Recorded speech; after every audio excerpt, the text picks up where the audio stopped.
All right, Dan, we are back on Twitch now. I'll just check how Facebook is going for anyone trying to view through Facebook, but we are back on Twitch and YouTube. No worries. Well, we're continuing here at Spa. The guys getting into the rhythm now as we start to settle into this race. A couple of minutes into it, they've got a few laps under their belts. You can see Dion Jarvis still trying to chase down Russ Green in front, who made that great pass down the back straight. And now he has settled in behind him to be able to sit there and probably pick up the draft, maybe try to conserve some fuel as well. We've been finding on the base setup that these cars have been given different fuel amounts as well to be able to finish these races. So there might be a little bit there that he needs to just maintain and look after his fuel mileage, look after the tyres. It's all about just looking after everything in the early stages of these ones. And then once you get yourself to that final fuel stop, then you can put yourself into the position to bring it home. And that's what these guys will be looking to do now. You can see nobody really attacking each other. We had a bit of a mess in the opening couple of laps, which is almost standard for online racing. Anyone who competes will know a lot about that. But now everybody's sort of settling into the rhythm. You can see Bouget starting to close in behind Jarvis here. He'll be looking to make a move. His focus heading into the round was to really focus on tyre strategy, looking after them, and making sure that he was able to be right up there when it came crunch time at the end of the race. So now on the back of Dion Jarvis, he'll be looking forward to making a move potentially, and we'll have to see what he does as he gets onto the back of him now and starts to get the tow. He may well just decide to sit here for a couple of laps, because just like in real racing, the tow is just as important for these guys in iRacing as they come round down through the last section of the circuit, and they'll head towards the old bus stop chicane, the new bus stop chicane section. He's going to have a look here, actually looks to the inside, and Bouget takes the position. So Dion Jarvis giving him a lot of room there, you'd have to expect, as they continue on their way. Good clean racing from the lot of them. Currently leading in GT3 is Brett Smith. He's managed to get himself up into 11th place. Here's our leader outright and in GTE, and it looks like we've got a battle behind. Tim Weston and Anthony Holm going toe to toe, and I think Weston has managed to get past. Weston has, the defending champion of the ProCar GTE series. He's in that all black livery now on the Porsche. Looks absolutely fantastic with TME down the side, and he's back to defend his crown.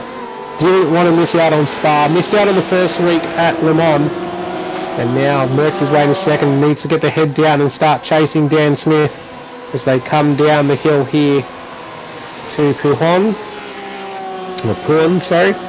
and then work their way down through there, down into the very bottom of the circuit. Of course, a huge amount of elevation change, and you can feel it in the car, even on iRacing. Holmes sitting in behind, Adam Proctor in behind that, and then starting to chase them down as well as Colby Cohen. So Proctor has stayed in the BMW, and he's fighting firm at the front in the only BMW up there at the moment. I don't think we've got another BMW until about, 8th place in the race with Daniel Learson. So you can see he's got a fight all his own up the front, and he'll be trying to see if he can throw anything at these guys. Anthony Holm wanting to stay there and pick up the championship points. He's working with James Capra, and those two guys welcome additions to the championship as they come to the final chicane again.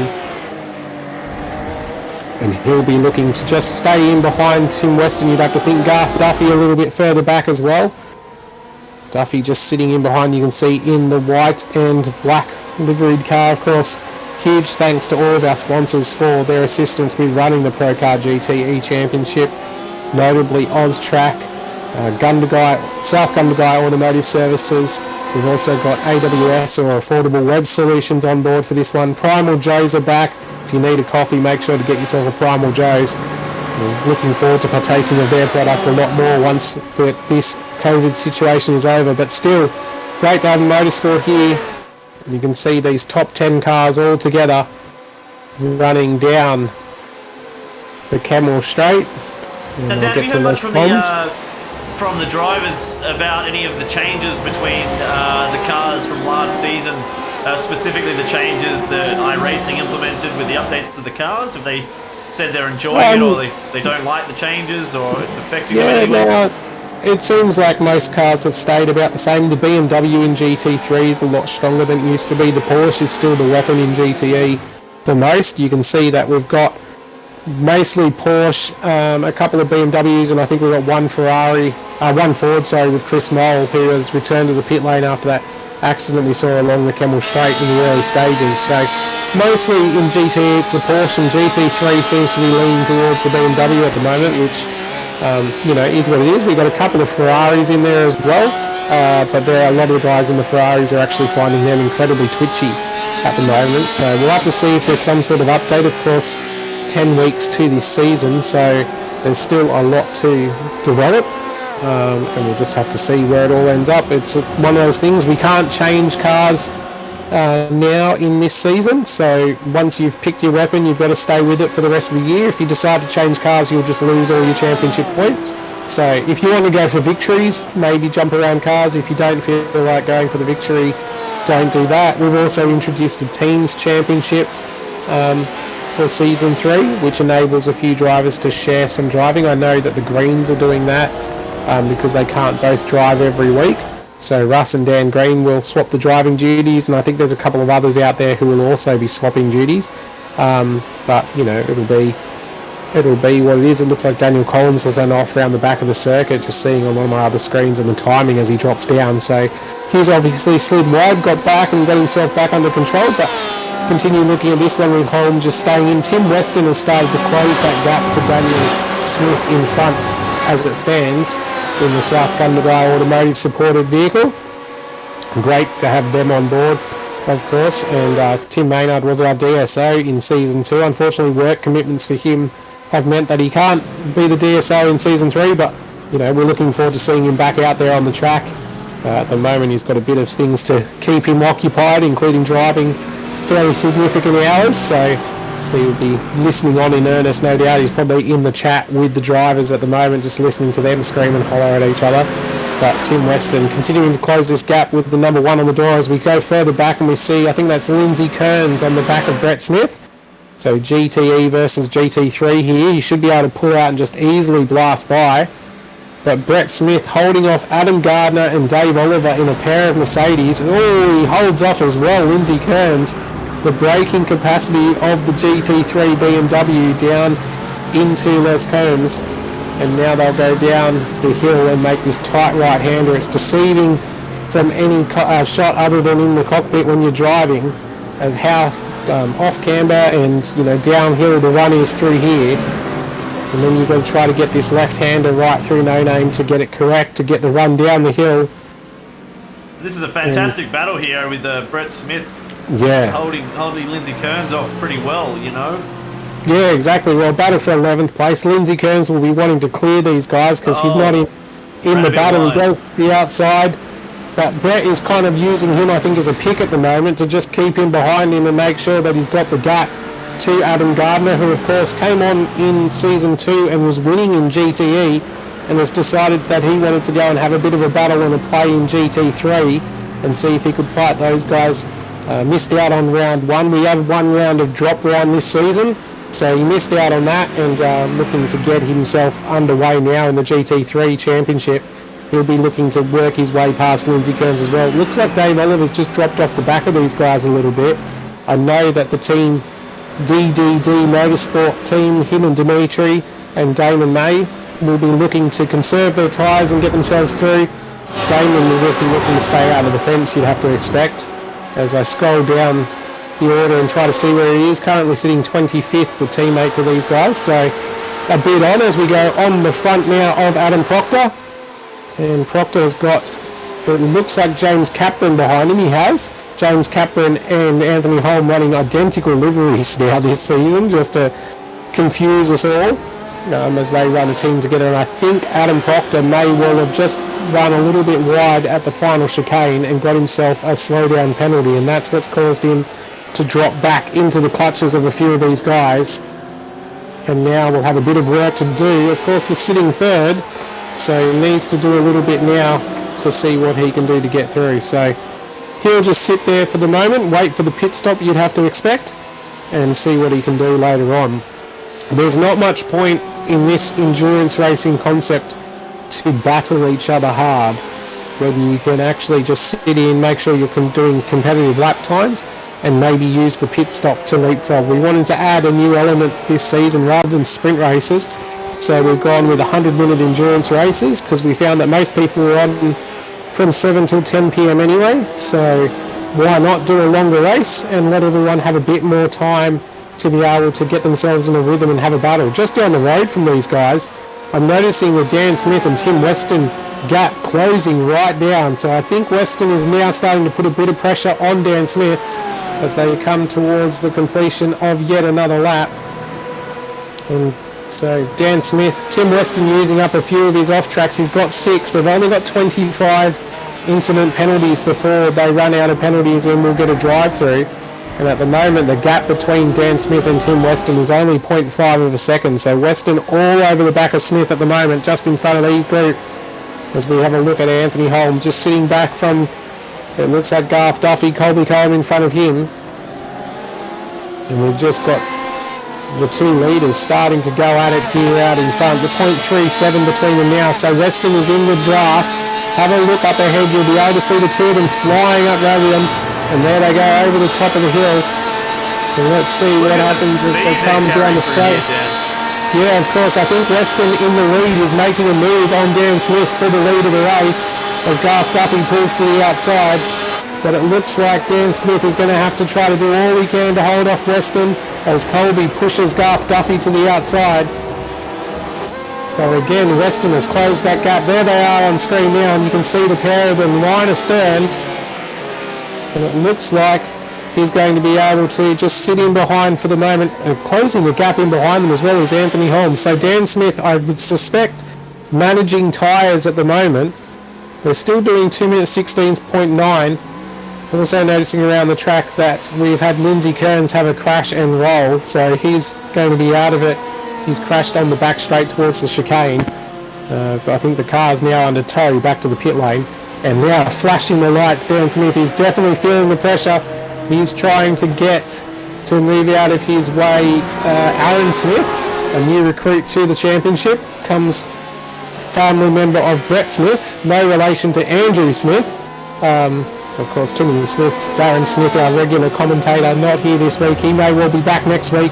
A lot going on in Victoria. Sending our thoughts to him and of all of the guys, especially at Pulford Air and Gas Compressors. If you want a good compressor for your workshop, make sure to give Darren Smith a call and get yourself some Pulford equipment. They will look after you.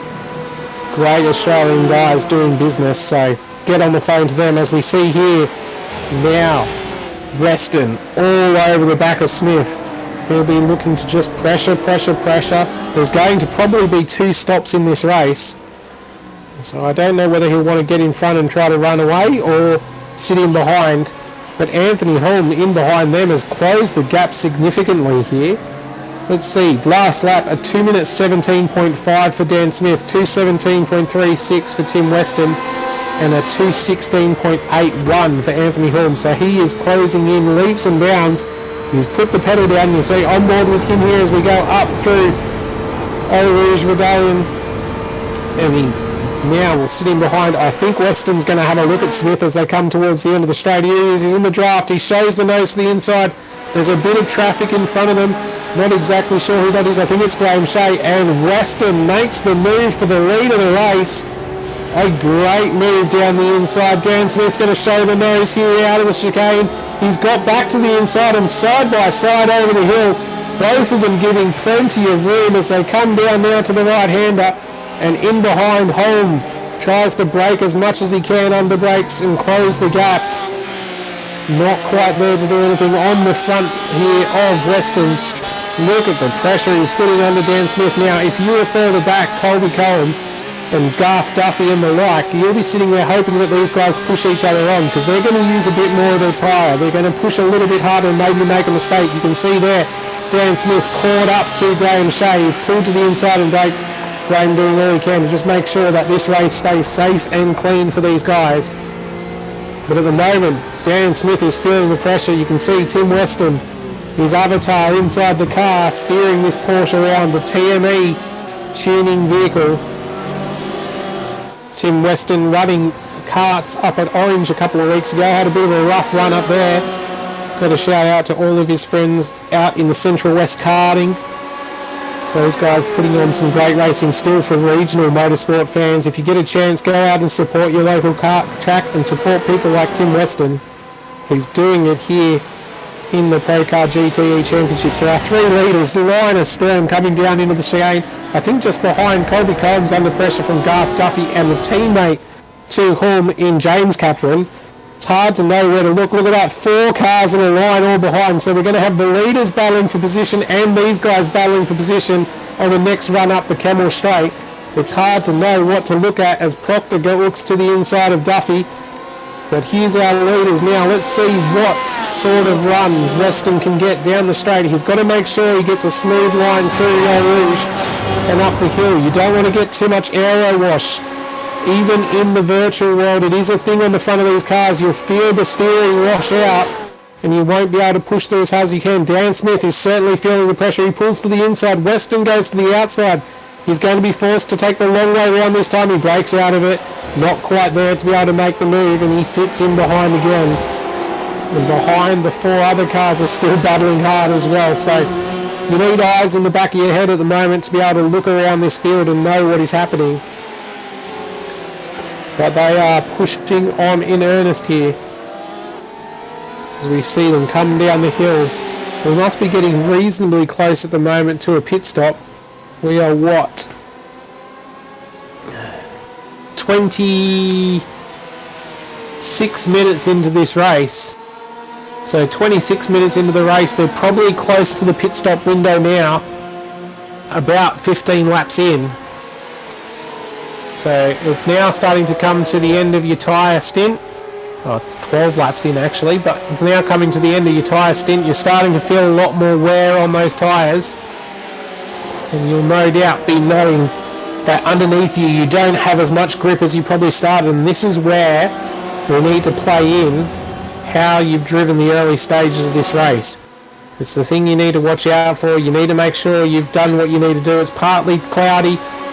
20 degrees sun onto the track, 29 degrees track temperature, so it's fairly warm on track, which will be causing these guys a few dramas. We've set the server for 3 o'clock, it's just gone 4 o'clock local time in the server, so still pretty warm out there in the middle of summer for Belgium. And behind we've got a great battle as well. It's hard to know where to look. Dan Smith doing all he can to keep these guys behind as we're 25 minutes now into this race. Garth Duffy holding on to Colby Cohen. The gap between them is 0.4 of a second, so Duffy will be looking for a 4th place move here. After coming all together, these guys have sort of moved apart, but the battle for 4th is still incredible. We'll get the run here on Colby Cohen up the hill. Have a look probably to the inside if you can fudge it. But Colby will be aware and will drive it right down the right hand side of the road there. You can see he does. He moves to the inside. He leaves just under a car width. Duffy uses the draft, pulls to the outside, now under brakes, the braking duel.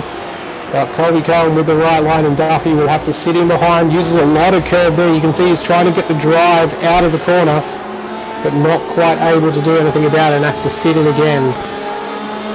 And he'll just now, it becomes a bit of a one-lane racetrack. Down through 10, 11, 12. The next overtaking opportunity really is turn 13, which is through campus. As we come down the hill now, this long sweeping run, you're not going to be able to make much move here unless the other car is significantly slower than you, because it's not a huge braking zone down through this long sweeping left-hander down the hill. Dan Smith still under pressure. He's opened a little bit of a gap to Tim Weston, which is doing reasonable things for him at the moment. The GT3 battle, just to keep everyone aware of that, has spread out a fair amount at the moment. We've got Brett Smith, who has got half a second lead on Adam Gardner, who's keeping pressure on him, and then the rest of the field, oh, there they are on screen now. But Brett Smith has got pressure from Adam Gardner, and then the rest of the GT3 field is spread out a fair margin, so all of those guys on a tyre strategy. If you just look off the back of Brett Smith here, in the Primal Joe's Coffee BMW. Huge thanks to Primal Joe's for their support of the ProCar GT eChampionship. You can see Gardner, very late under brakes, had a look to the inside.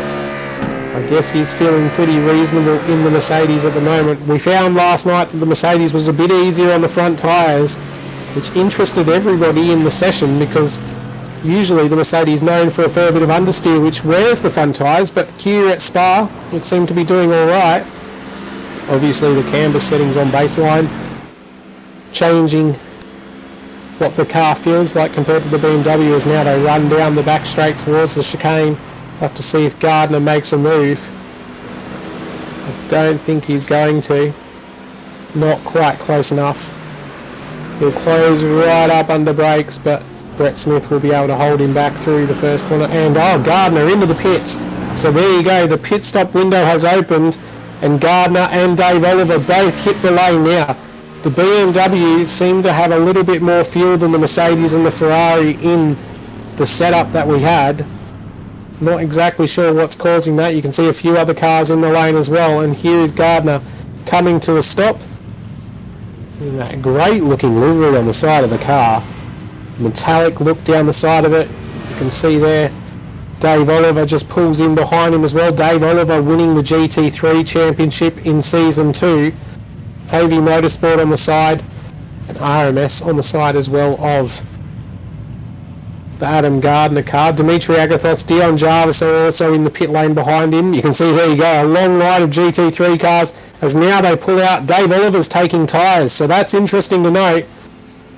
I don't think Adam Gardner took tyres by how quickly he's moved, and that will be interesting to keep a track of. So obviously it's not worth taking tyres at every stint to Adam Gardner. He does a 26-second pit stop, and Dimitri Agathos has been able to jump Dave Oliver. So Dimitri Agathos, Martin Hallinan, they've all jumped Oliver here with 26-second stops. Dave Oliver with a 39-seconder. So taking tyres for him, I would suggest that that is front tyres only for the extra 15 seconds. And we'll see how that plays out for him. As we see now on screen, Gardner under pressure from Daniel Collins behind. I don't think Daniel Collins has pitted yet. Let's see. No, he has not yet come down the pit lane, but he has had 11 off tracks. Now, something to remember through this race, we've only got 25 incident points before you get a drive-through penalty. So you're going to need to keep track of your off tracks and see what you've got, because if you do too many, you will be coming down the lane. And at the moment, the man doing the best of that is Michael Budge and Dan Smith, 1 and 2 off tracks apiece. So those two seem to be doing okay. As we take on board with Green, he's trying to chase down Brett Smith for the GT3 lead. You can see Green in clear air, comfortable here as he comes down. This is Daniel Green. Russ Green is behind him, so both Greens are in the race. He's got about a 5-second gap. There's Brett Smith just splashing through shot in front of him, and then behind him Russ Green will be another 10 seconds behind, so almost the whole straight. There's Russ Green just coming into the back of shot as they sweep down the hill again as we enter 30 minutes into the race. So the BMW with a bit longer fuel life, but everyone else able to come back onto an even keel as the pit stops cycle continues. We take a look again at our leaders. He mustn't be far away from pitting here. Tim Weston continuing to put the pressure on the back of Darren Smith in front. Anthony Holm running with them. I think what's going to do it for these guys is going to be the alternate strategy. They've dropped into the 2 minute 17.9s, which is a fair bit away from the pace they were able to do. The group behind doing 2 minute 17s as well. Looks at the Garth Duffy. He did a 2 minute 20 last lap, so obviously a bit of an off track and a drama for him. Tim Smith, look how good that car looks. It's got a real JPS BMW throwback feel to it. There's silvery gold and black. You can't miss a trick with those colour schemes together. And we'll have to see if these guys, no, not yet heading to the pits. So they're going to come across and complete lap 14 without a pit stop,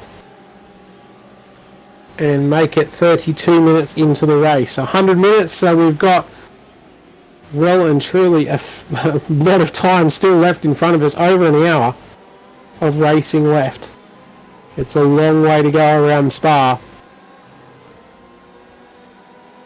As we come down yet again, just over a 2-minute lap time for the GTE competitors. About a 2-minute 20 for GT3s. And it looks like, what have we got? Brett Smith still doing 2-minute 20s to lead the GT3 field, so he's about 4 seconds off the pace. These guys have made a mockery of me here. I said they've just dropped off the pace, and our 3 leaders, 2 minutes 16.8, 2 minutes 16.9, 2 minutes 16.9 for the 3 leaders. So they've got their heads down and they're charging on and continuing on with the race pace that is close to their qualifying time. Dan Smith got pole with a 2 minute 15.4, so to have done a 2 minute 16.8, he's only 1.4 off his best times as Brett Smith in the GT3 leader has hit the lane, which has allowed Daniel Green to go into the lead of the race, which is good for him. He'll try to push another lap, you would have to think. Russ Green has also gone through, so Brett Smith obviously feeling his tyres have gone away from him now, and it's time to hit the lane. As we see Capron sitting in, Capron with an identical livery in 5th place. 3 leaders all together. Great road shots there from Dual Drift. Fantastic to see how everyone's putting in so much effort with developing these broadcasts. With so many people on iRacing at the moment, and hopefully that'll continue into the future, as it is quite an enjoyable and realistic experience for a lot of drivers. They find a lot of similarities between the real world. Oh, a little bit of a balk there for Tim Weston. Just to say that, Dan, I'm going to thank, as always, thank Adam Levis for doing the camera angles. He spends a lot of time working on that for us to get us some of the most realistic and best looking shots. So I just got to say a big thanks to him as well. Yeah, thanks to those guys. As you can see there, Craig Eddy just trying to get out of the way in the GT3 car. They caught him at exactly the wrong moment. It doesn't look like it's done too much damage though, as all 3 of our leading cars come into the lane. So all 3 of them now behind. 4th and 5th are also in. Duffy and Capron. Colby Combs dropped down, so he might have had a drama on that last lap as well, because he is a bit further back from these guys. As now they stop in the lane. We'll have to see who blinks first, what level of fuel they've decided to take, what tyres they've decided to take. This is where the strategy comes into this championship. And you can see the 5 leaders of the race all in the lane, line astern. GT3 cars going back past. It looks like Dan Collins leaving the pit lane. I think I saw Dimitri Agathos going down the main straight again. And now Dan Smith leaves, Tim Weston leaves. Anthony Holm behind has dropped a bit of ground, so Holm might have taken a little bit more fuel. I wonder if Weston was just waiting to see what Dan Smith did and just mimic that, as Holm was in the spot for 0.7 of a second longer. I don't think the burnout would have helped him either on his way out of there. No, for sure. He's definitely not helped himself with that one. But he's still sitting right there. Tim Weston sitting in 2nd place, 0.5 of a second shorter stop than Dan Smith, which is probably to do with a bit of the algorithm that iRacing uses. And look at that. Proctor and Duffy and Capron, have come out all together. Proctor's leapfrogged them here. So what happened there? Proctor pitted a lap earlier and has been able to leapfrog himself back up into 4th place in this race. So that's showing that he's used the strategy card, come in for maybe a slightly shorter stop, and there he is in 4th place. Capron has jumped Duffy as well on the run out of the lane. So he is up to 5th, and Duffy unfortunately back to 6th place. Nico Filippetto is up to 7th. I think he might have stopped early as well. And Nico stopping on lap 14. So a lot of our GT3 guys stopping on lap 14 or 15. And pretty much the top 6 all together at the moment. It looks like Nico is a bit further back, about 18 seconds off the leading pack here. So the first 6 all together, with not much separating any of them, which means all of them are in for a shot of the victory. And then behind that, we've got the rest of the field. And just looking at the timing, Adam Gardner, with his early pit stop that we saw, has been able to leapfrog Brett Smith as well. And he has got 0.4 of a second on Smith. So there's been a switch at the front of GT3.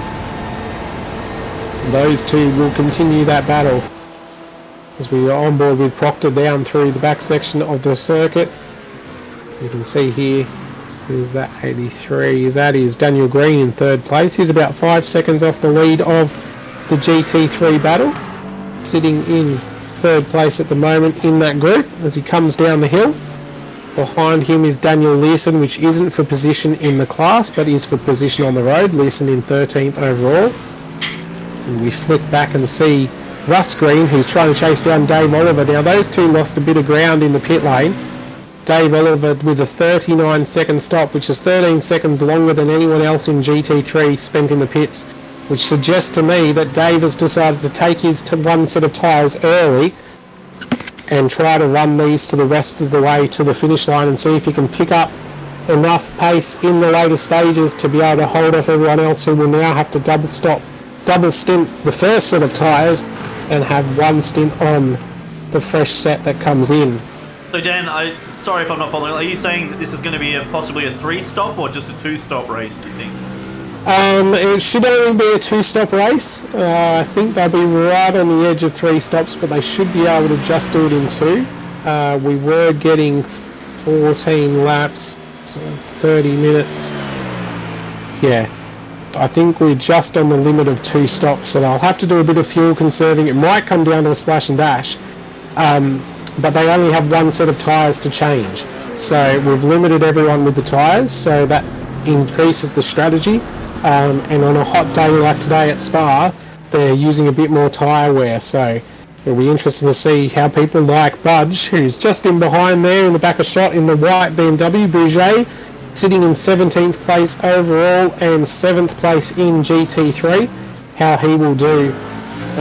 As he tries to, I know that his strategy was to maintain his tyres as best he could. And see him coming down the hill, of course. Huge thanks to Oztrack for all of their support and Hobie Motorsport to keep us running here with ProCar GT, the eChampionship, as he comes up through Eau Rouge and up onto the main straight. We'll have to see how he sits in behind these guys. And if he can close that gap down. The greens have been incredibly quick across Season 2 and are looking to maintain that into Season 3.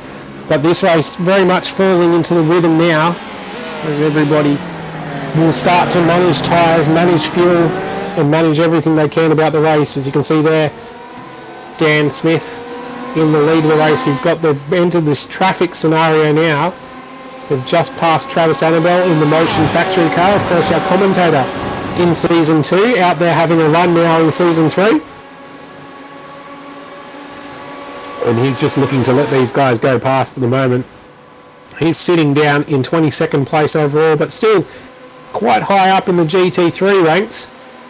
And just enjoying being out there and having a run in the Ferrari, which is found a little bit twitchy, like a lot of us who are driving the Ferrari have. But, you know, doing all he can to stay out there. Dan Smith working his way past him. He's opened a bit of a gap on Tim Weston at the moment. So that would suggest to me that Tim Weston and Anthony Hall are probably feeling a little bit better on older tyres than Dan Smith, because of course we saw that gap close right down at the end of the segment. And just look at the way Proctor is charging back at them here. Just saw him in the back of shot. We saw him after his pit stop there, and he has lapped, the last lap he was 0.3 of a second faster than Smith. Tim Weston with a 2-minute 18, which suggests to me that he had a slowdown penalty. A 2:17.9 for Hulme and a 2:17.5 for Proctor. So Proctor has got his head down as he tries to chase after these guys in the BMW. Had some great races towards the end of Season 2, and I think is looking to continue that momentum here into Season 3 of the ProCar GT eChampionship. There he is on screen. That car throwback to his 2-litre touring car Ford Mondeo, which we saw racing around Australia as part of the Super Tourist Championship. And then just behind him, there's Trav Annabelle, and behind that is James Kaplan trying to chase these guys down as well. Now, Adam Proctor, going by last season, seems to just sort of sneak his way up the front. Just, you know, that's it. Very consistent driving, and you know, week to week. I remember from last season thinking, oh, you know, he's not going to be up the front this week, and then he just through some good driving, pit stops and everything, just works his way up and makes it look pretty effortless a lot of the time. Yeah, no, he just puts his head down and makes sure to stay out of trouble. I mean, I think it was surprising for me in the early stages of this race to see him have a little bit of trouble. But he's been able to keep his head down and just make sure that he pops out. That's a great shot, isn't it, as they come up over Eau Rouge there. A real true-to-life camera angle, that one. As he comes now down the Kemmel Straight, and you can just see the gap in front of him is closing as he continues to charge after Anthony Holm. Holm will be acting like a bit of a carrot here and just trying to drive away from him, but Proctor will be right there and thereabouts. And just having a look further down, we've had a change for the GT3 lead. Brett Smith has got himself in front of Adam Gardner, so that's happened in the last lap. And Adam Gardner now right up behind Brett Smith, trying to stay with him. And those two will continue battling hard. There they are on the screen now. I love the livery on Adam Gardner's car. That metallic finish is really showing up well on our camera angles around the circuit. I know a few of the guys have been playing with spec maps, and just sitting in behind them is Chris Moll, who's running the Ford GT40. Not the car of choice. A lot of reports are saying that that car is actually pretty difficult to drive at the moment and needs a bit of an update from iRacing, but you know, the Molls absolutely love that car. Huge supporters of ProCar GT and Australian Motorsport in general. You can check them out racing in HQ Holdings. There's also an HQ online race series going on for those guys, so if you get a chance, check out Moll Brothers Racing and have a look through some of their racing online and real world. Chris Moll, we recently had HQ TV highlights come up for the third round of the championship from Sydney Motorsport Park. Unfortunately for Chris, a few dramas with the car. They were having some brake dramas, and that put him a little bit further down the field in the real world than he would like. But those guys talking a lot about how, you know, this helps them keep the eye in, make sure that they know what they're doing, and making them have, in many regards, those race miles. You may be sitting in a sim, but you're getting the mileage under your belt of the concentration and making sure you're staying focused, and that really helps when you go back to the real world. So Dan, I've talked to a lot of guys after they've raced some big stints, and they come out saying they're just as knackered as if they were pedaling a car, you know. Yeah, for sure. Definitely takes it out of you. It helps with the fitness. To be honest, I tell you what, I'd rather be driving a race sim than, you know, doing sit-ups or something. So that's it. No, so these guys definitely, you know, they put their all into the sim racing as well. And we're going to do a shout out to Jason Moll, who's stuck up in Queensland at the moment. I mean, he lives up there, but stuck up there a bit to be able to not come down and race in New South Wales in the New South Wales HQ Holding Championship, which he's been doing incredibly well in the last couple of seasons. And with a bit of house renovations and some other business commitments, not able to be here right at the moment in season 3, but looking forward to getting back out there with with Chris, and maybe showing what they can do in those Fords. So look for him in the back half of the season. Is racing back up in New South Wales at the moment, or is it still?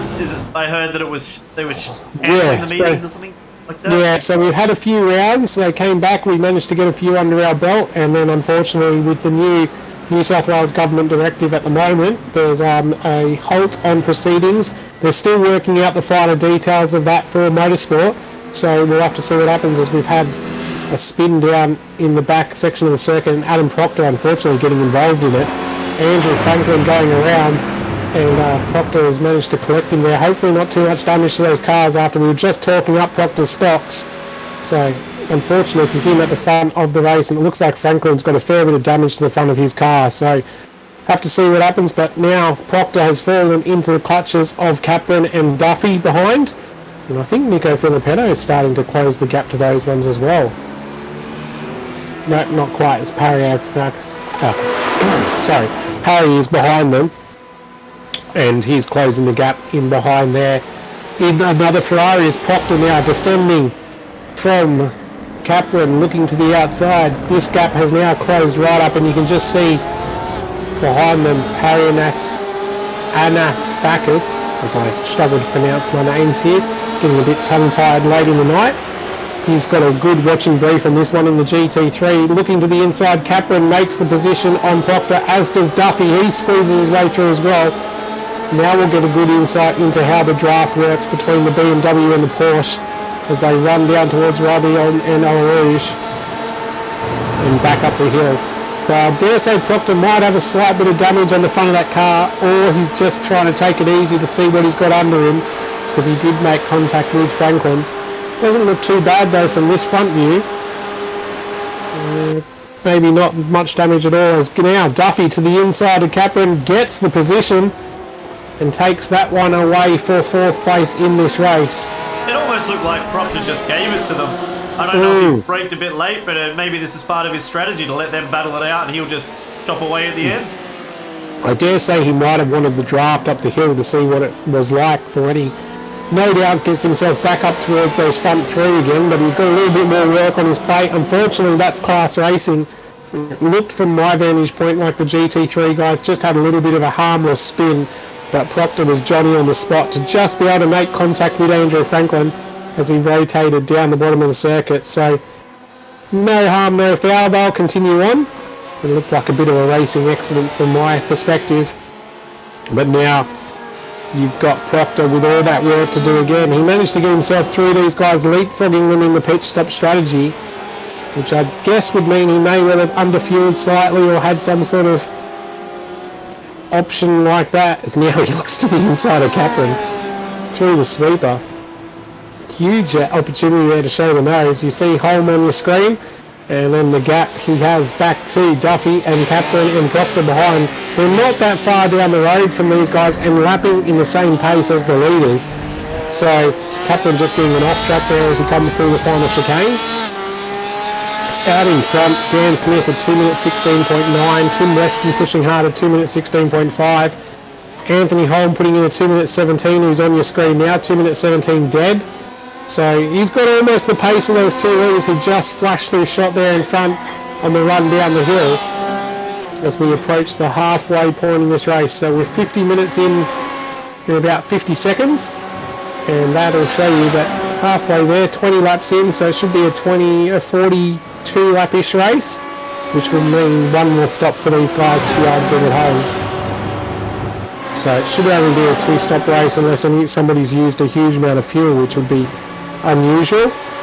I will have to apologise to anyone when I cut from Anthony Holm to James Capron like that. If they wondered why all the cars around them changed, I cut at the right time for a movie, so it was a nice seamless shot, but it's actually 2 different cars.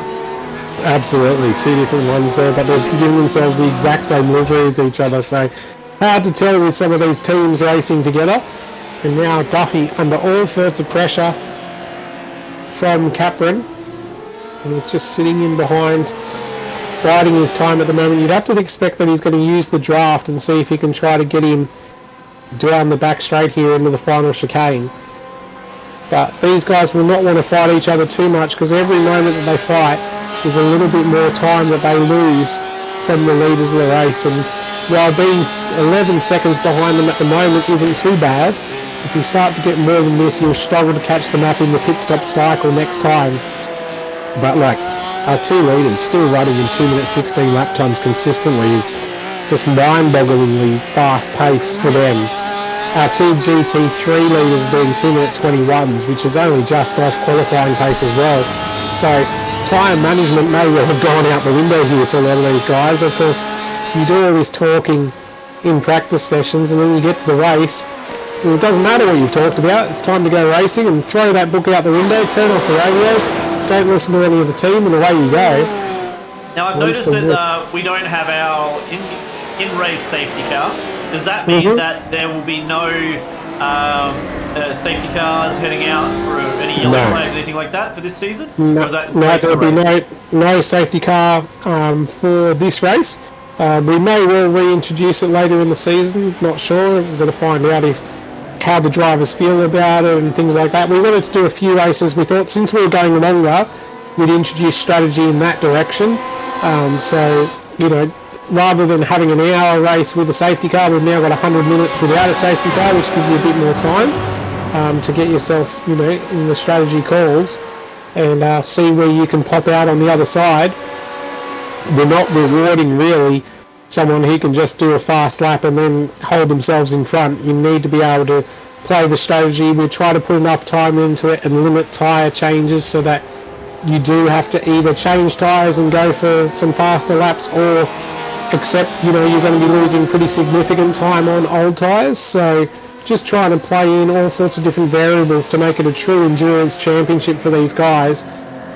You know, 33 cars on track at the moment. I think the racing has been pretty clean at the moment, so it's good to see the driving standard from all of these guys. As we continue to run down the hill, Duffy still in front of Capron. In the lead, Dan Smith is still holding off Tim Weston. Those two doing a turn, dropping back into the 217s as we take Windcam on the side of James Capron. And that gives a great look down the side of the car, and you can just see how they're placing these cars up onto the ripple strip, taking a bit of that extra astroturfy tarmac section next to the track, and continuing on their way to try to make this course as short as possible around it and put the least amount of wear on their tyres as possible throughout this segment of the race. We'll have one more pit stop, and then we'll be knowing where everybody stands for the final blast home. We've just passed the halfway point, 47 minutes left in it, so still a fair bit to play for. And as I said at the start, it's about staying in contention, staying in the race, and making sure you keep yourself within shot of the leaders or the leader of your class. As speaking of the leaders, we've got them line astern at the moment, Dan Smith and Tim Weston coming down the hill. It may well be on here by the time they get to the end of the Kemmel Straight. So those two looking at each other as they go through Eau Rouge and up the hill. It's going to be fantastic, as Tim Weston, I think, now has got the draft. He's going to be looking to the outside. He may well be able to go down Dan Smith before they even get to the corner on the Kemmel Straight. They're side by side down the Kemmel Straight at the moment for the lead of the race. There they are on your screens. And yes, Weston gets to the lead, and this time he makes the move decisively. He managed to get it done before the corner, which has not given Dan Smith the opportunity to get back. And Dan Smith sitting in second place for the first time in this race. We have a new leader, and it's our defending champion, right where he wants to be as well. Anthony Holm is second behind at the moment. He'll have to keep an eye on these two and hopefully push himself up there. But Tim Weston and Dan Smith fighting hammer and tong. They haven't been separated by much more than a second this whole race. And now, as we can come through the second stanza of action on the circuit, Weston has been able to take the lead. So we'll have to see what he can do in the TME car, South Gundagai Automotive car behind of Dan Smith. And then just sitting in behind then Anthony Holm, who's 1.2 seconds back on the timing at the moment, and ebbs and flows of course as they go through corners. But Weston has got his head down. He's pulled out 0.6 of a second before they even get onto the straight here. And we'll have to see if Dan Smith can get himself into the toe. He'll be looking to re-establish control at the top of the order, you'd have to think. Down to 0.4 of a second the gap now. He'll go late on the brakes here. Ooh, look how wide he is, pushing as hard as he can to stay in touch with Weston. Weston has had 15 off tracks though, and Dan Smith is only at 5. So now Weston needs to get his head down. He's only got 10 more and he'll get a drive through. So he'll need to watch himself for the rest of this race, where Dan Smith can probably use a bit more of the circuit and be a bit more free with what he's doing to be able to potentially close that gap as we look off the back of Weston's car. Now taking a look from the rear view mirror. Isn't this fantastic to see how they all fight each other and how close the cars can get. Some fantastic angles. Look at how Dan Smith's car just stays under the rear wing there. Now he's got to sit behind him. He's not as close as Weston was last lap to be able to make the move. He'll just have to use the draft to get back to Weston here. And we'll have to see what happens between these two as this race continues. I think Weston's going to want to put his head down and just run away as hard as he can out in front. Still a long way to go though, 45 minutes left in the race as we come up on 9:15 PM in the evening here in Sydney. So it's getting later as well, which means, you know, drivers will be starting to get a bit more tired. If you haven't had something like dinner at this point, you may well be starting to get hungry, as my dinner arrives right on cue, straight into the room here. Fantastic. What timing we have got in the Blendline TV offices to be able to get that one done. As you see now, Weston working his way down the inside of Martin Halloran. Martin a little bit further down the field than we probably expected to see him here. He showed great pace in Season 2. And I dare say, again, these tyres and the tyre strategy coming into play as Weston continues to run away out in front. He's got Dan Smith behind him. The GT3 battle's just come out of turn 1, and Brett Smith is holding off Adam Gardner. Those two pretty close together, and they're coming up behind Damon May, who they'll be trying to negotiate on the Kemmel Straight. If Brett gets it right, he should be able to get past him there, which I think will make both Brett and Damon quite happy. As now we see Weston onto the main straight. They've got Bouger in front of them. Bouger will be doing all he can. Elway's out. Even though he's not racing these cars for position, he likes to battle for every moment on track and make sure that everybody knows he's there. If there's one guy that you know is going to be in your race, it's Bouger, and he'll let you know that he's there as well. He'll give you a bit of a radio call and just a little bit of a, word you up on the straight or something like that. A little bit of chat. I like to have a good chat throughout the race as well. As now Weston uses a little bit of the suck here down the Kemmel Straight and pulls to the inside and easily takes the position off him. So these guys, the battle a little bit drifting out between them at the moment. I'll just have to see how this all continues here. Andrew Franklin already putting up his hand for worst on ground. I think that's probably a little bit harsh on himself. I might have to see if he wants to jump into the commentary box and have a chat. I'm not sure he's still driving at this stage. If he's got time to type into the Discord, he probably has. Who was that, Dan? I can have a look on the standings. Andrew Franklin. No, it looks like he is out of the race according to the standing. Yeah, no, he's sitting in the pit lane, front wheel sort of hanging off it, but that's all right.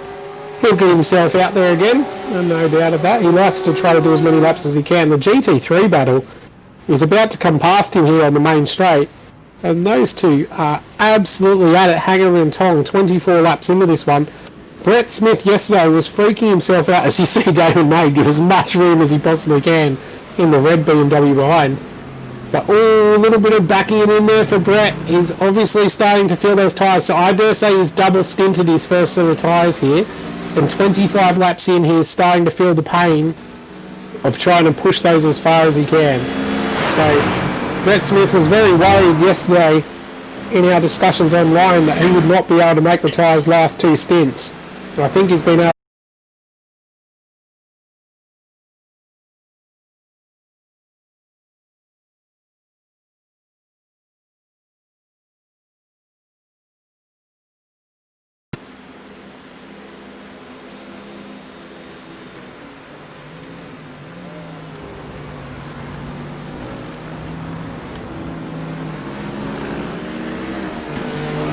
Come off the Kemmel Straight and plunge down the hill yet again.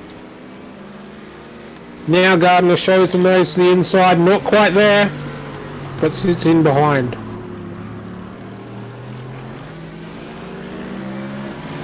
So Gardner, all over the back of Smith. We had a little bit of a internet dropout then, so I apologise. You may have seen it. We'll be right back, but we should all be back and running. That was just a little drop from Telstra. Thank you, Telstra, for throwing that out there, but we are back.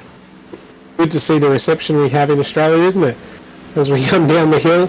And luckily Gardner was not able to make the move, so, well, maybe not luckily for him, but luckily for us, we haven't missed any of the action as Gardner continues to put pressure on the back of Smith here. So you got Mercedes versus BMW, so two cars absolutely out at hammer and tong. We'll have to see if Gardner can get the draft up the straight.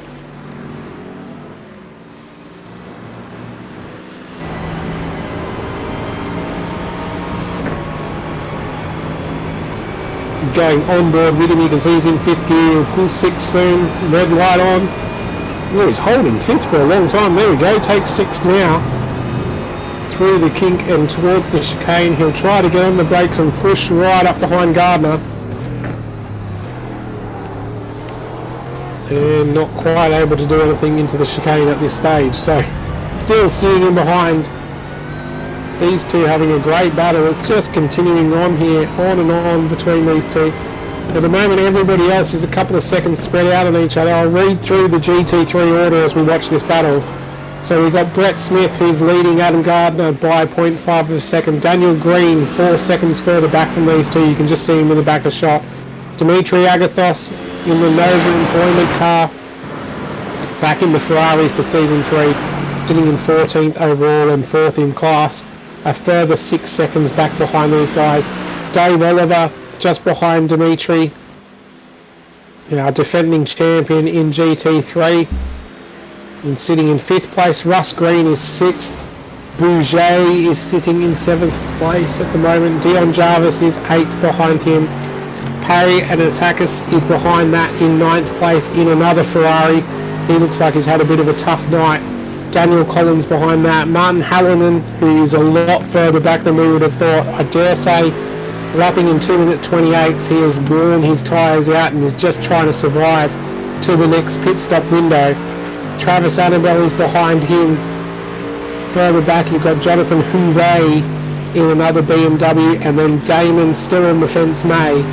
He's just holding up Dimitri Agathos, still in the back of the circuit at the moment. Sitting in 24th place and 13th in class. Graham Shea's in the pit lane.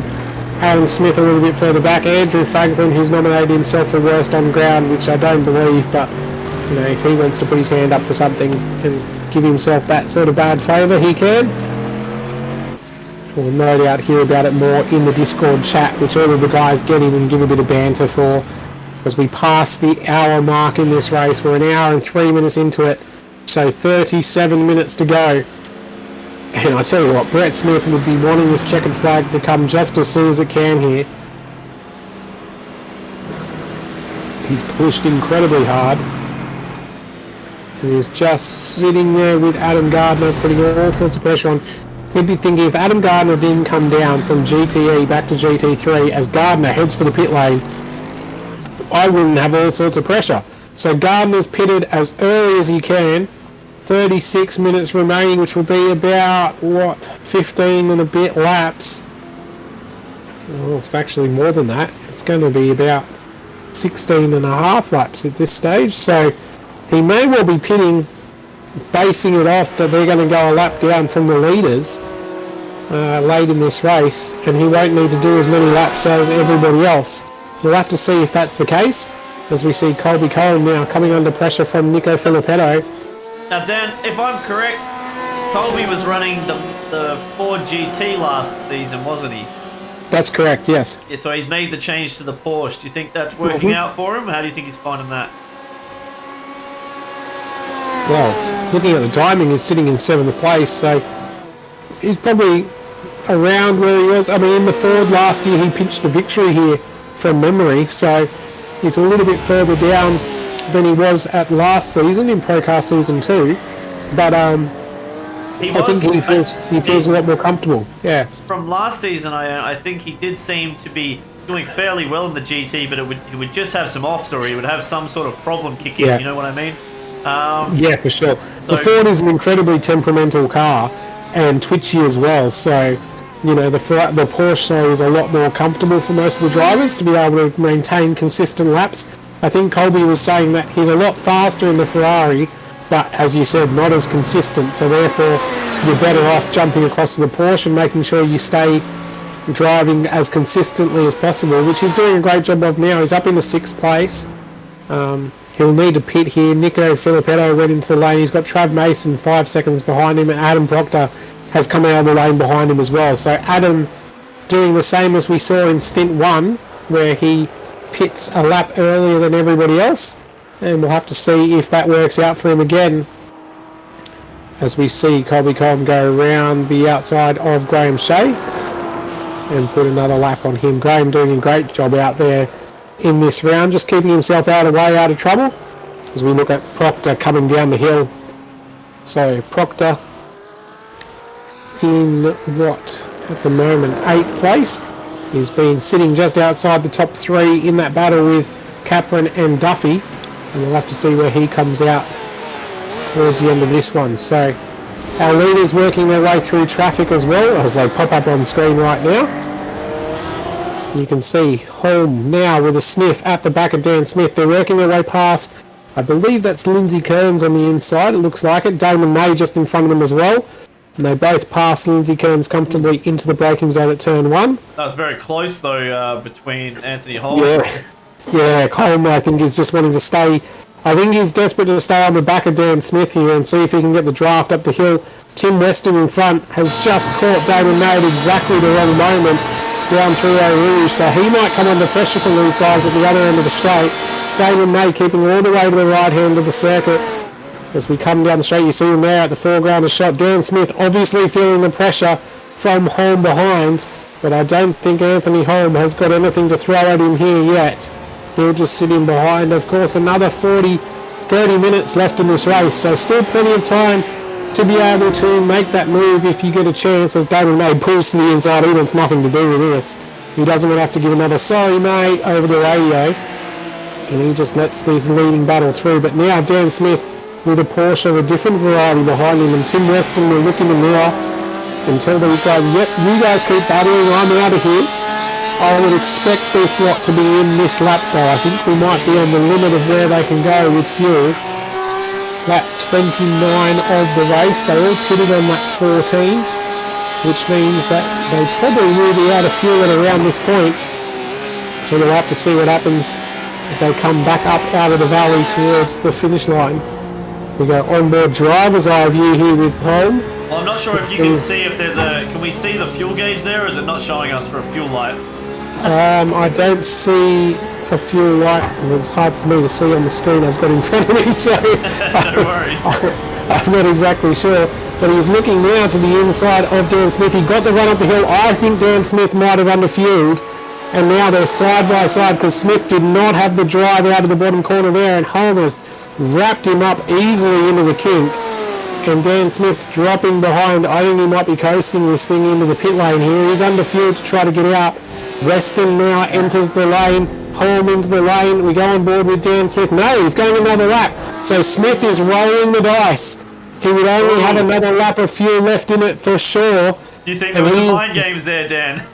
Yeah, potentially he's decided to drop behind, let them jump into the pit lane, and we'll have to see how this one runs out. Tim will be calling strategy from in the truck on the Hume Highway, no doubt, cheering Dan Smith on here in the South Gundagai Automotive Porsche. So, Tim Maynard, big supporter of Dan Smith. These two race an Apra Pulsar together in a very similar livery to what's on this Porsche. Nice pink and black thing, and if you got a chance, go and check out some of their onboard from the last round of the Pulsar Championship. Absolutely atrocious conditions at Wakefield Park. Some of the worst you've ever seen. There was rivers of water across the track. It's nothing like you see in ProCar GT. I've just been watching the pit lane, and Holm has jumped Weston out of the lane as well. So Anthony Holm, I dare say, is underfield. They're coming down the main straight now towards Eau Rouge. So Holm, there you go, on your screen, has been able to leap from these two. I'll keep an eye on Dan Smith on the timing. No, Smith has slowed. He's out of fuel completely. He's not only rolled the dice, he's rolled it completely wrong here. Oh, and no. He's going to roll this car back to the line. Oh, no. I'm not sure if he misread his fuel gauge or thought he had an overfuel button or something there, but he has slowed right down. I think maybe that was a bit of a mistake. I was going to say, I think the strategy call has gone horribly wrong for Dan Smith. He's got absolutely no, but he almost came to a stop at the end of the straight. He's going to struggle to get back up the hill. You can hear the thing shaking itself as he comes down the hill, and he's got GT3 cars catching him in pace. They just should not be catching him. Have to have a listen to this car as it comes down in front of us. Yeah, he's definitely not revving it out, is he? Not at all.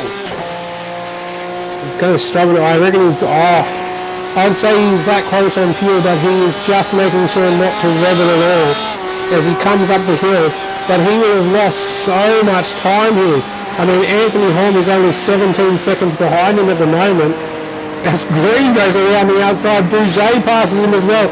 He's definitely out of fuel. This thing is limping back. He's got the two GT3 leaders behind him. Here they go past.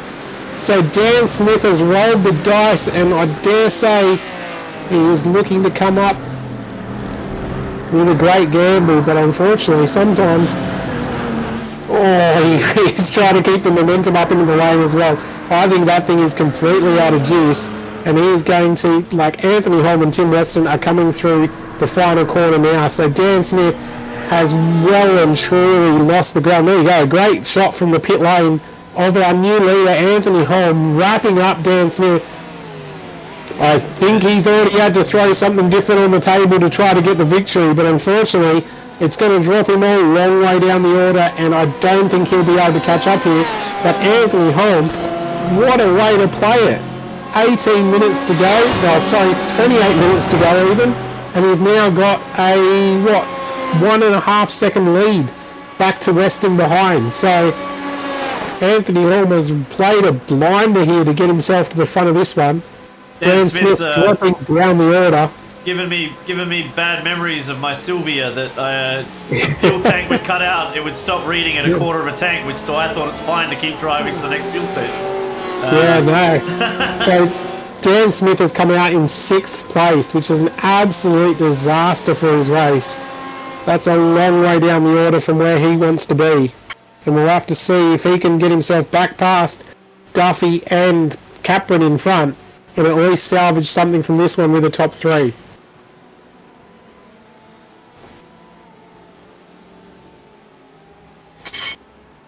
Wow. Well, just an absolutely huge moment, isn't it? Oh, our GT3 leaders, sorry. They've just popped across to have a look at how their battle's continuing, and they're side by side through the bottom section of the circuit. So Brett Smith and Adam Gardner all over each other here as they continue to fight for the lead of GT3. And there you go, on screen now, Brett Smith, Adam Gardner in behind him. He was right behind him a moment ago while banging doors. A bit of damage on damage on Adam Gardner. Is it Adam Gardner who's in the back? Yeah, Adam Gardner's in the Mercedes. So of course drove a Porsche GTE car last season. And now look at the two of them. Oh, Brett Smith overruns the corner. He's braked way too late. Gardner will be able to switch back here and takes the lead of the race. Brett Smith will be kicking himself with that move down into the final chicane. And now he's got a face full of Mercedes in front of him. My mistake, there's no damage. It must have just been the light angle on the bonnet of the car. I was going to say, the Gardner car with that metallic paint job, incredible paint job, but it's hard to tell what's going on in the bodywork, isn't it?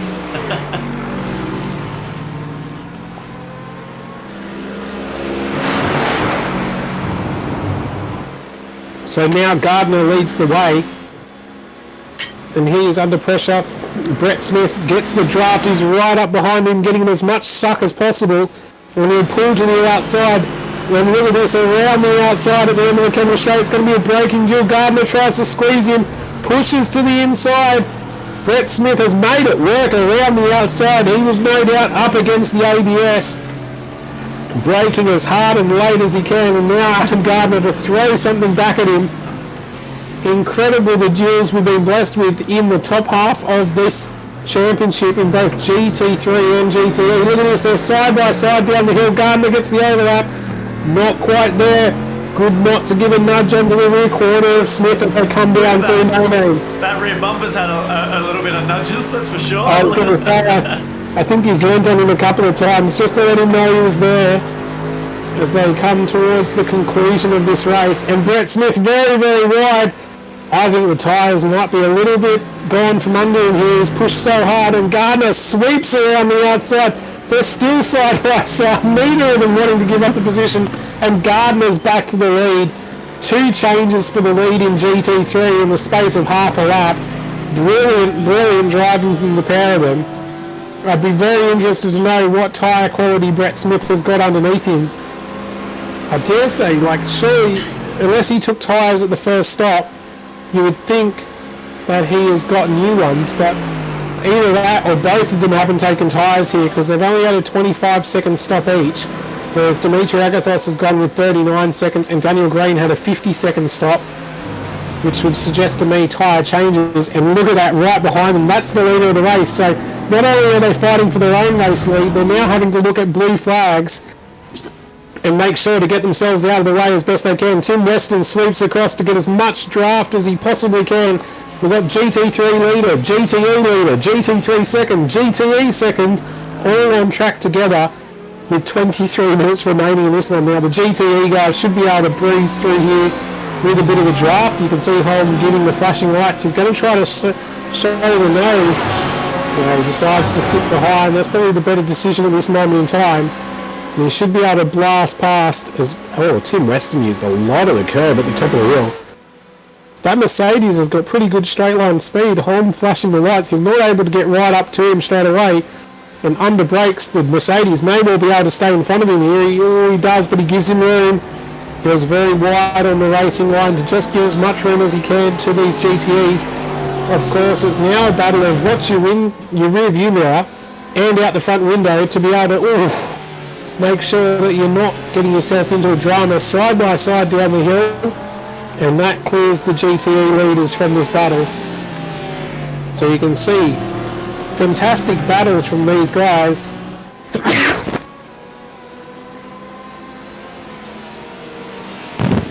Sorry about that, just caught short with a bit of a sneeze there, but these guys, fantastic battles as they come down the hill. And Adam Gardner now leads the way in GT3, and he's got himself a little bit of a gap. I think Brett Smith might have just pushed as hard as he could to keep Gardner behind, and with 22 minutes left in the race, he's just not been able to throw anything more at it.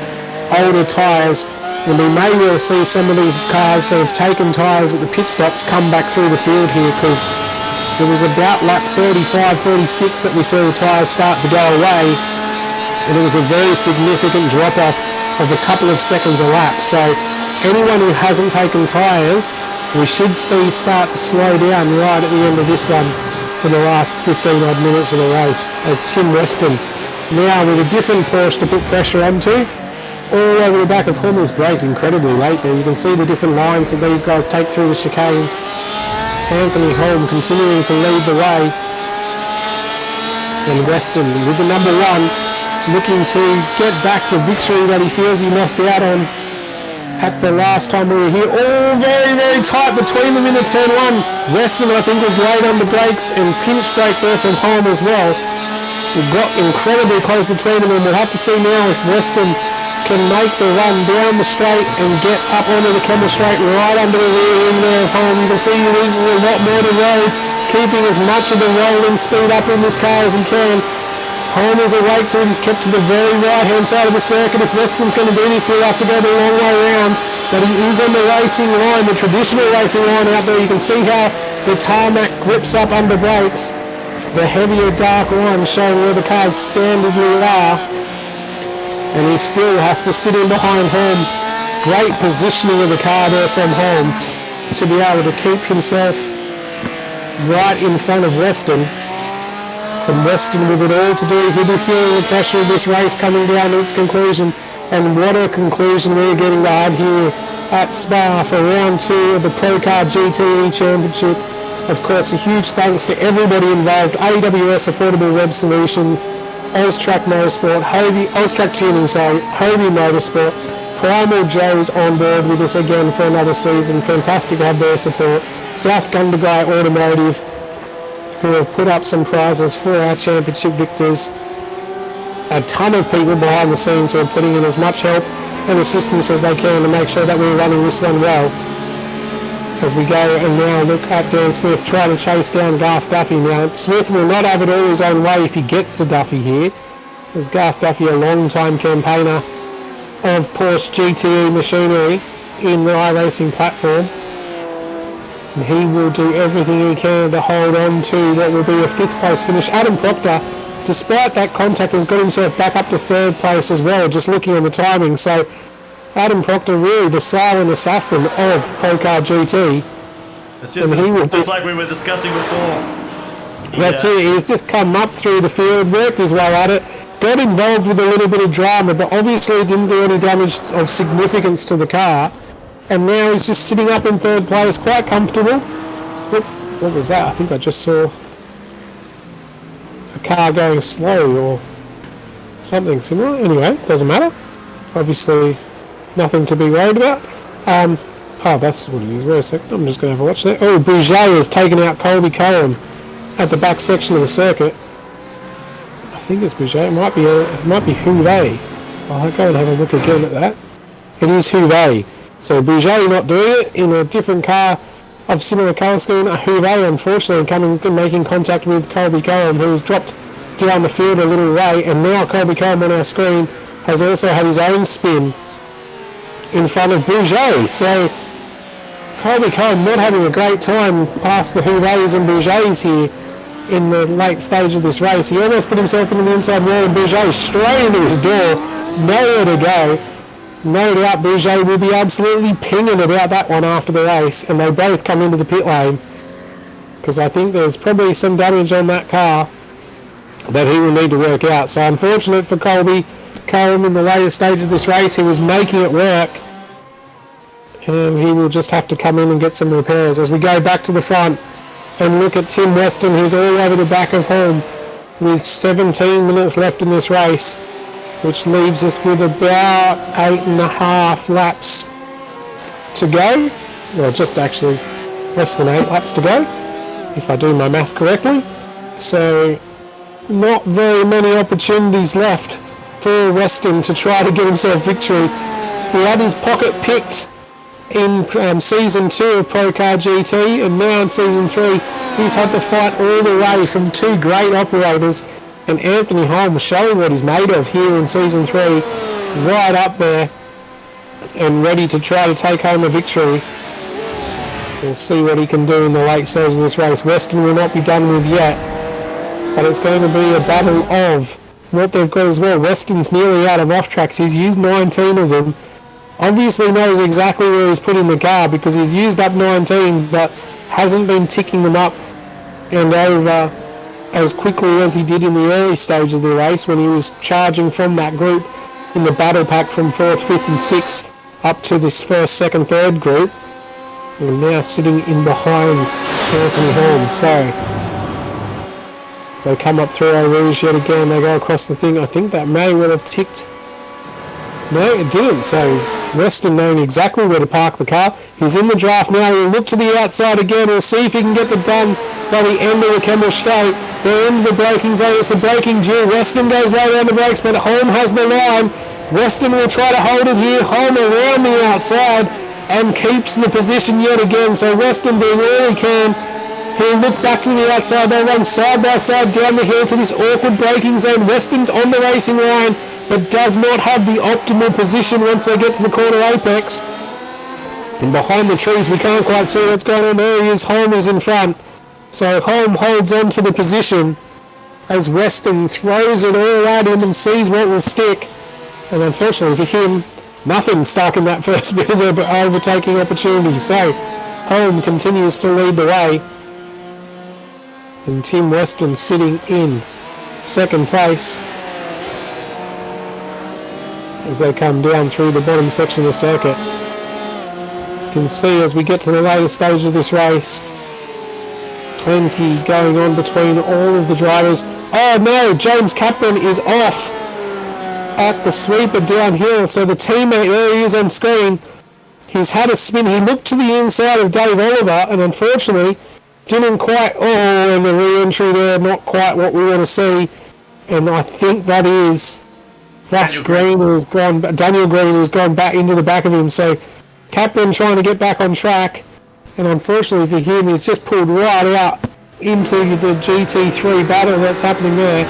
And Daniel Green sitting in 5th place in GT3, making contact. Hopefully there's not too much damage to those cars. You can see the front of that car, the South Grundy Automotive livery across the bonnet of Daniel Green's BMW. The green machines unfortunately making contact there. So Capron coming down the hill just looked to the inside of Dave Oliver, got a little bit pinched and slid the car off the track, which has dropped him down a few positions. So that takes him out of the battle for 4th place. And he'll just have to now try to bring it home because he's lost a lot of the ground. I doubt he'll be able to make it all up before the end of this one. He should be able to get past Green on the straight here easily enough. And it looks like he's been able to do that. Garth Duffy is starting to come under pressure from Dan Smith up in front. Oh no, Kaplan hasn't been able to get past there, so Green's still fighting hard. Not quite for position, so Daniel Green just trying to, gives him a bit of a flash as well. I think he wasn't happy with that pull out onto the circuit. And now he's just decided, I'm going to sit in and make your life as difficult as possible here. As they run up over Eau Rouge yet again. We'll have to see. I don't think the GT3 machinery will have enough power to be able to get past the Porsche. He may well throw what he can down the inside. He's managed to do it here. So maybe there's a bit of a drama with the Porsche after taking rear contact. Of course, the motor in the rear of the Porsche. Well, the motor's in the front of the BMW as well, so maybe a bit of a stronger front end in the BMW. Just a little bit further down the field, Dan Smith has been able to get past Garth Duffy, as now Green lets home through. But Brett Smith had a little bit of a slide, and that caught Duffy unawares. And now Dan Smith has been able to get past Duffy on the run down the hill. Duffy not able to get past Brett Smith here. He's sliding all over the place. So Brett Smith, we'll have to see what his times look like. He did a 2:23 last lap. He's only got 2 seconds back to Dave Oliver, so he's going to lose the position to Oliver before the end of this race. And I would say not taking tyres the whole race has not paid off for Smith. He's burnt them up with 12 minutes remaining in the race, which will be just over 5 laps for him. You can see Dave Oliver, if you look at the back of the shot, not quite coming in the shot. There's Dan Smith there. He's up to 4th place overall in the race. Garth Duffy behind, and then Brett Smith in 2nd place for GT3. There's Dave Oliver there, who is hunting him down. 2:22.9 plays a 2:23.8. So he's been able to take a second out of him last lap. A bit of damage on the front of Dave Oliver's car. Dave Oliver Photography, check him out on Facebook to be able to get some great photos of motorsport around Australia. He's not loving being at home. And yeah, Brett Smith, a 2:25. So he's lost 3 seconds in that last lap. He is going to be a sitting duck for both Dave Oliver and Dimitri Agathos. Not sure he'll be able to hold off Daniel Green either. He may well fade late in this race. It seems like the gamble to not take any tyres throughout the race has not paid off for him. And he will have to do what he can. Oh, Dimitri's had a spin. So Dimitri Agathos has spun the Ferrari in turn 1. You just saw Green go flashing past him on the run down the hill. And that gives Daniel Green 4th place in GT3 as he comes down through Eau Rouge. Dimitri Agathos is now a fair way behind that. He will be livid with himself after that one, no doubt. He'll be chatting about it in the Discord with the guys after the race. But that will lose him a position and some good championship points. The calculator will be out to try to see how he can salvage this one in the upcoming rounds and what he needs to do.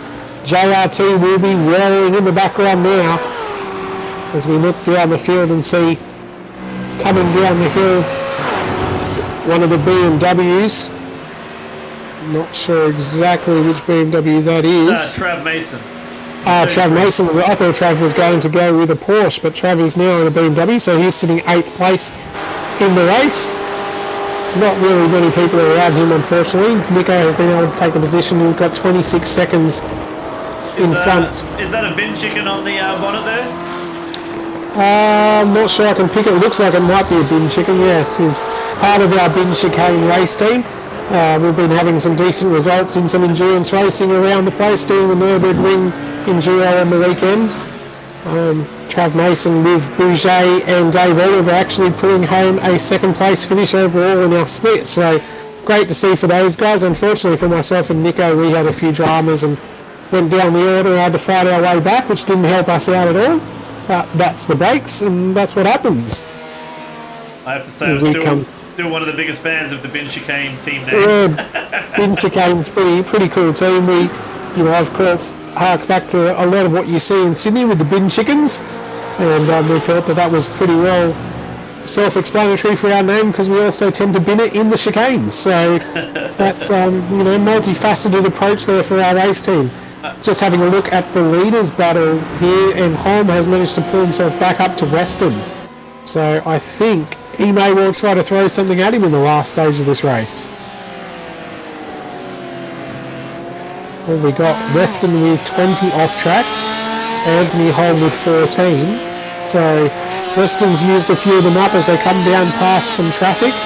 Who's that in front of them? That is Daniel Collins, who sidesteps Weston and will probably stay wide for Holm as well. He will shoot his way through. And at the end of this race, it's going to be a battle royale between these two. Unfortunately, Dan Smith mugging himself out of the top spot in the race. We saw him just push it way too hard on the fuel strange. He should have probably just pitted with these guys and maybe taken a little bit less fuel. But we'll no doubt find out in the coming week what he was up to with that idea. And have to see, you know, how he can change it for next time and what he can do to be able to do something about it. As we take a look at these two leaders, Holm putting all sorts of pressure on the back of Weston, and I think he may well have a look here into the chicane. Look for him to move to the right and try to take this position. He'll break as low as he can. No, Weston's aware of it and just positions the car to the right enough to take the incentive away and still get himself through the chicane and drive off it.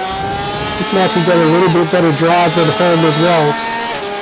7 minutes left in the race, so only a couple of laps left for these guys. 2 minutes 17 lap time still, so they're still finding the pace late in this race to be able to continue on, putting in some really good lap times. Just having a look further back and just checking the times out of everybody here. Dave Oliver has well and truly got the pace to potentially take the GT3 victory.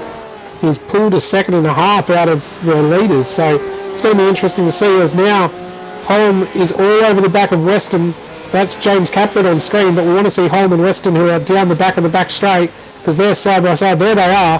Hard to tell with two cars identically colour schemed, but Holm is almost being able to get himself past Weston, where Weston was able to make the move. And it will be all Weston can do to hold on here. Brett Smith is in the lane, so he's obviously decided he can't take it anymore. He's going to get some fresh tyres under him and just try to bring it home. He's faded well and truly to 4th place in GT3. As we see Holm all over the back of Weston.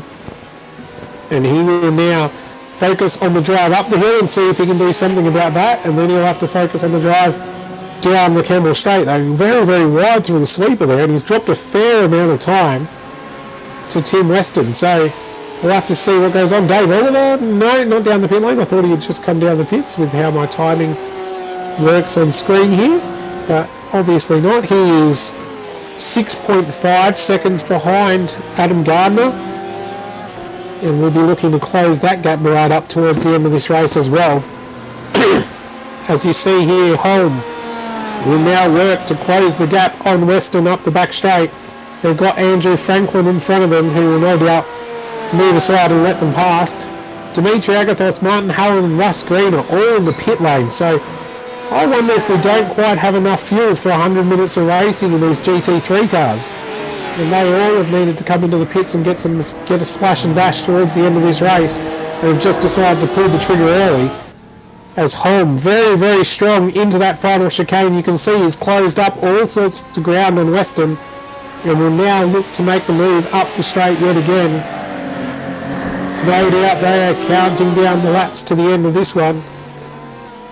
And coming down the straight, Holm trying to get in the draft. Weston not doing a whole lot to force him out of it. I think he's not too worried. He's obviously backing himself to have the pace. Dave Oliver and Daniel Green, no, I wanted to say we're in the pit lane, but no, they're not. They must have just been having off tracks. So Dave Oliver's close to 3 seconds behind here on Adam Gardner. Sorry, I'm trying to read the timing screen at the same time as that's what's happening on the other screens around me.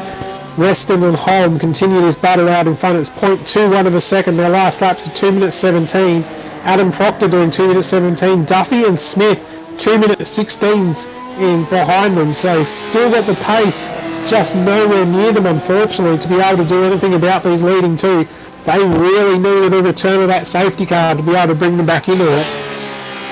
No doubt Dan Smith will be willing that there wasn't a safety car in this one as they come down the hill, so we're going to need to monitor the lead for GT3 of Adam Gardner. He's only got 2.5 seconds now from Dave Oliver. He's been lapping 4 seconds a lap slower, so I dare say we might be about to have a change for the lead of GT3 at the same time as our GTE leaders are all over each other. And Dave Oliver will be cheering that he played the strategy card exactly right to get himself into the lead. He's now only 1.8 seconds behind Adam Gardner and closing hand over fist on him. 4 seconds a lap quicker. There he is on screen. You can see how he is closing down the gap as they come down through the bottom section of the circuit. Preston and Holmer all over each other still as well, and they are catching the lap traffic. Dimitri Agathos moves straight ahead to let them through. But we're seeing on our screen here Dave Oliver close down to the lead of this race. I think he may well pass Gardner up the hill here because he'll just be able to do it. As I've called you away there, and Holm not quite to the inside, so we'll keep monitoring this. And I think Holm will be having a run at Western at the exact same time as we see a change for the lead in GT3. We'll stay with this though, because GT3 have been some absolutely fantastic battles throughout the field, and now Dave Oliver showing how the strategy card works to be able to get himself right up into the battle. He's now 0.5 of a second behind Adam Gardner, and no doubt he will have the better braking capacity down into the final chicane. No, Gardner brakes late and holds him behind for a moment longer, but look at the way he slid wide there. And Dave Oliver into the pit lane. So Dave Oliver pitting now after getting all the way to the leader. I dare say that everybody believes they need a splash and dash in this one, but 38.29, they're going to be on for 2 laps left in the race. So Dave Oliver comes down the lane, and that's going to give Adam Gardner a comfortable breathing space now. He's got 13 seconds back to Daniel Green, and unless he comes into the pits on the next lap, there's going to be a victory there. So I don't know if Dave Oliver underfueled or what he's done. It seems weird that they do that with all the computers and technology they have whirling around in the background to be able to give themselves the perfect race strategy every time. I think Adam Gardner might have had a bit of a sigh of relief after seeing that. Yeah, for sure. I think he thought he'd lost the lead. And there's only going to be 2 laps left in this one because we've gone past an hour 40 in the race now. So this should be the white flag lap coming up, if my understanding is correct about how we get the white flag in the endurance races here on iRacing. And this should be the last lap. So Holmer's going to throw everything he can at Weston as we come up towards the end of this one. There they go, flashing through shot. Holm going off track a little bit. Look at the bug and dirt and damage on the front of his car. So 100 minutes here at Spa certainly threw up a fair bit of dust and drama itself. He's got rubber marks on the front of that car. There's bugs and all sorts of grit. And now he needs to just focus on this run. Weston will have spotted the lap traffic there that's just in front of him. They managed to cross with 5 seconds to go. Oh, so we've got 2 laps left. So Weston unable to slow down and will be forced to do 2 more laps. I dare say that's why Dave Oliver pitted. He may well have seen the writing on the wall and gone, I'm not going to make it home here and I need to come down the pit lane. He only did a 3-second stop, so it was literally a splash and dash. As now Weston under all sorts of pressure. Holm looks to the outside. He didn't decide to switch back. He's going to try to go the long way around here. It's going to be a long drive. They both break late. Oh, incredibly close between them. A touch. Holm and Weston, slight touch there through the second part of the corner. And Holm takes the lead of this race. Weston will be absolutely braiding himself behind the steering wheel there, trying to get back up to the back of Holm, because he desperately wants a victory here at Spa. They've each got 21 off tracks, so they've got a little bit to play with. Damon May gets out of the way. He knows they're the leaders of this race. Thanks, Damon. Great driving there to pull over to the side. And if these two need a splash and dash on the last lap, it may well pull all sorts of people back into race contention here if they've been able to save a little bit of fuel. Who knows who's got what? But Weston is going to have one more chance around this circuit to throw something at home. They'll come around here to get the white flag. He needs to get a little bit closer than he is. Holm has played the game and played it well. If they pit, will that put Dan Smith back in the running up? It'll put Dan Smith potentially back in the lead of the race. That would if be a Dan Smith has masterstroke played his then, card after all right. that. Exactly, we've called it completely wrong. So let's see if these two go to the pit lane. Obviously 100 minutes right on the edge. Weston pushing as hard as he can. He takes another off track. He breaks as late as he can to get right up behind home. Do they go to the pit lane? No, they don't. They're going to continue around for the last lap of this race. You cannot get much between the two of them here as they come to the line one more time around the circuit. The white flag should be out. Oh no, the checkered flag was out, so that was it, the end of the race. We didn't see the white flag come out on the timing screens at all. And Weston brings it home for second. Holm is your victor. He's going to do a few celebratory burnouts. And let's see, where is Gardner? I don't see Gardner on the circuit. Where is Gardner? There he is. So Gardner now bringing it home. Will be able to hold on for the GT3 victory as well. And Gardner coming around now. He's got 2.4 seconds to Daniel Green. Daniel Green is lapping 5 seconds a lap quicker. So it may well come down to the final chicane as well between these two. Daniel Green absolutely flying at Adam Gardner here. Gardner didn't take tyres, Green did. It's going to come down to the drive out of the final chicane, and Gardner will hold on in what became an absolute fight at the line. You can see the drive, he managed to get out of the corner and he crosses the finish line to take the victory in GT3. So Anthony Holm brings it home, got the move done on the last lap on Tim Weston for GTE. Proctor brought it home in third. Fourth goes to Garth Duffy. Dan Smith is home in fifth place. Trav Mason sixth. Seventh goes to Nico Filippetto. Eighth to James Capron. 9 to Daniel Learson. 10th overall and first GT3 home is Adam Gardner. Daniel Green behind him. 0.9 of a second in it in the end. Though with enough off tracks, Gardner might get relegated there with a penalty post race. Dave Oliver into 12th place. 13th goes to Brett Smith, 14th Michael Budge, 15th Martin Hallahan, Dion Jarvis in 16th, 17th Daniel Collins, Dimitri Agathos 18th, Parian Takis in 19th, 20th place to Jonathan Hovey, Damon May, Travis Annabelle, Russ Green rounding out your 23rd position, Chris Knoll, Colby Cohen dropping down to 25th at the end of that one, Andrew Franklin and Aaron Smith bringing it home in 26th and 27th. Lindsay Kern will be 28th, Graham Shea 29th, 30th goes to Craig Eddy, and Andrew Smith, who pulled over at the end of lap 1, will be classified as 31st, while Nathan Gotch comes home in 32nd. So that's it for our second round here of the ProCar GT eChampionship. We hope you've enjoyed it on Do a Drift, brought to you by, of course, all the great work behind the scenes of Do a Drift to be able to put on this fantastic show for us. Thanks to South Gundagai Automotive for their support, Primal Joe's Coffee, Hovey Motorsport, Oztrack, Blendline TV of course as well, AWS Affordable Web Solutions putting in a lot of support for this one as well as that, and all of the guys who race with us each week. It's a very active community in the Discord. We hope you've enjoyed it here on Blendline TV and Do a Drift Esports. We'll be back next week. Until then, see you later.